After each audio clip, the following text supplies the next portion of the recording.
Okay, let's take a look at the worksheet I gave you to go with lesson 10.4 on surface area of triangular prisms. So your worksheet looks like this, so I copied down what you see. I'm going to write down the dimensions so you can see where I'm getting my numbers from in case you miss any of the problems. So my front triangle, if I highlight it, is right here, and my back triangle is right here. And remember, they're exactly the same. They're congruent.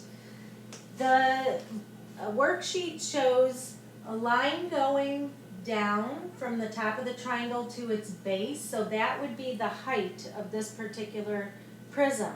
So I'm going to show you what the worksheet shows you, and so 5.2 kilometers is the height of both of those triangles. The side of the triangle here is 6 kilometers, and that would also be the edge of this left side of the prism. This edge here is also 6 kilometers, and that would be the side of the triangle as well as this face here that's a rectangular shape on the right hand side. Okay, in the back, this is kind of tricky because they did not clarify where this 6 kilometers belongs. It actually does go with this one here, but it also goes with the base of the triangle. So be aware that 6 kilometers is also the base of this triangle and this triangle. So if you do make a mistake on your homework, that's probably where it's going to come from. I've seen that before. All right, and then right here, this length here is 14 kilometers. And that looks like it's all the dimensions. So the easiest way to do this, so you have a system of approaching all the pieces of a rectangular prism, is to start, or triangular prism, is to start with the triangular bases. So the front and back are going to be the same. I need to remember the formula for area of a triangle, so I'm going to put it up here. Area equals base times height divided by 2. So my front triangle, the area is, the base is right here, 6 kilometers. The height is 5.2. So I multiply those together and divide by 2, and that gives me 15.6 kilometers squared. All right, the next one is the back. So way back there is the same exact triangle. So I'm going to use the same exact area. Okay, so next I wrote down, I want to do the right side here. So that covers from here to here. So I can see that the length is 14 and the width is 6. So that's actually a rectangle with the 14 by 6 dimensions, and that gives me 84 square kilometers. If I look at the left, which is back on the other side, and I'll try to highlight it for you. It goes like here. So the perspective you get is only a little part of the left side, so I tried to highlight it the best I could. So remember, the corresponding length here is the same as the one from the back here. Okay, so that's 14, and then this is actually the width, or the other side of that rectangle. So we still have the same measurements, 14 by 6, which is 84 kilometers squared. And then the bottom is also a rectangle. So you can see the whole bottom here, and that's 14 by 6 as well. Okay, then to find the surface area of the whole entire figure, I find the total of all of these areas, and you get 283.2 kilometers squared. So if you made any mistakes along the way, go ahead and check your work. and figure out what your mistake was. All right, the next triangular prism, it has a back here, and then it slides down up front, and here are my two triangles. So again, I will start with the triangular bases and get these measurements. So let's see, the base of this triangle, I know it's the base because of this right corner. It shows me that this is the height and this is the base. The base is 2.6 feet. And it looks like we have a side here, which is 4 feet. So that means this one here is 2.6 feet, and this edge here of the triangle is 4 feet. The length of the bottom here is 6.5 feet. And the height here, it looks like this is the height of the triangle here, which would match this one, is 3 feet. So I'm going to go through the same process here. I'm going to start with the front, which is a triangle. So the front is 2.6 times 4 divided by 2. And that would give me 3.9 feet squared. The back triangle is also 3.9 feet squared. Now I'm going to go on the left side, which is, it looks like that flat side. I could see the length here is 6 feet of this rectangle, and it looks like this is the edge of this rectangle, or the other side. The corresponding side would be this way, so it's 3 feet. So my left side, which is a rectangle, is 6.5 times 3. That gives me 19.5 feet squared. Okay, now I'm going to go to the right side, which is kind of like that ramp, okay? Let's see. I'm going to highlight this side. So it looks like the smaller side of this rectangle is right here. It's 4 feet. The other side, let's find something congruent.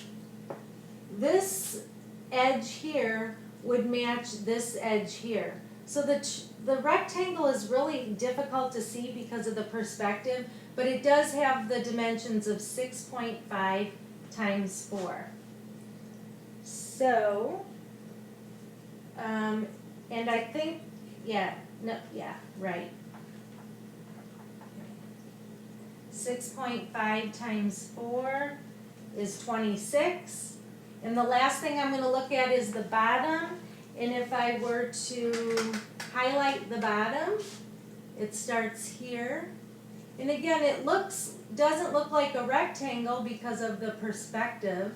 It looks like it's angled, but it's really a rectangle. So here we have 6.5 feet by whatever this measurement is. And I remember from our triangle that it corresponds with this triangle, so it's 3 feet. So it's 6.5 times 3. Oh, maybe not. I'm sorry, I made a mistake there. It's actually 6.5. The bottom goes all the way down here. Whoops, sorry about that. So the bottom is 6.5 times 2.6. See, even I have to look things over twice. So the bottom is also our rectangles, and it's 6.5 times 2.6, which gives me 16.9 feet squared. So now I'm going to add these all. 3.9 plus 3.9 plus 19.5 plus 26 plus 16.9. And my sum comes out to 70.2 feet squared. All right, so again, take a look and see if you got the same answer. And if you didn't, you have to be careful with where you're getting your dimensions from. All right, number 3 on lesson 10-4, our triangular prism looks like it's kind of standing up on its bases. I will highlight the 2 bases, which are triangles, and then I'll show you where the measurements are for this one. So we have 23.2 inches. It looks like the base of our triangle is that. The side of our triangle here is 17 inches. Let's see, we have 24 inches here for the height of this prism. This side here of the triangle is 16.4 inches, and it looks like they're adding another dashed line, but again, this dashed line has a right angle symbol, which means this is the base of the triangle, this is the height, and then they have a measurement pointing to the height, which is 12 inches. So we have all the dimensions we need to solve this problem. So let's see how I'm going to do this. I'm actually going to do the top and the bottom triangles. So top and bottom are triangles that are congruent, they're equal. The measurement here, I can see the base here matches this base, and it doesn't have a height, so I get it from the corresponding triangle. So it's 23.2 times 12 divided by 2, and after I calculated that, I got 139.2. So I'm going to write that again because those are my 2 triangles.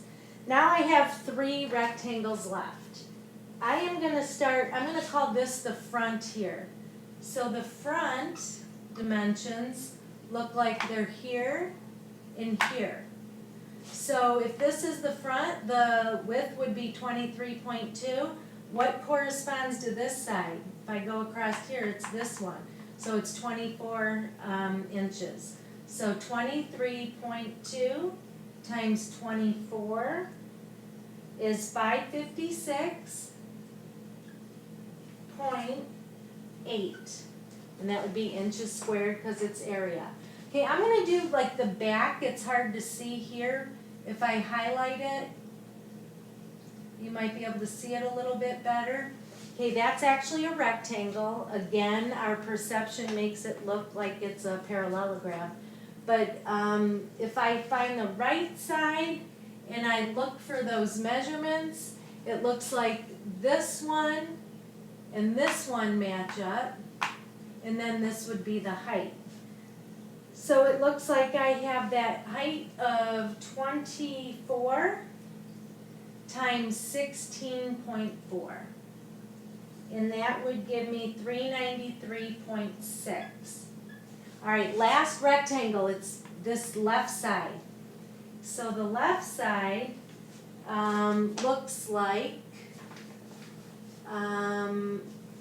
this measurement here matches this 24 inches, and then in the back, oh, here it is, right here. Right here I have 17. So it's 17 by 24, because these 2 match up, and then there's my 17. So 24 times 17 gives me 408. Whew, that was a lot of work. It really was. So once I add these all up on my calculator, I get 1,636.8 inches squared to cover the surface of this triangular prism. So thanks for hanging in there if you did. Try the next few problems. You have to just take your time, be very detail oriented, and good luck to you. I'll see you at the end of the day if you need help, 2:15 to 2:45. You'll look for your email. All right, take care, everyone.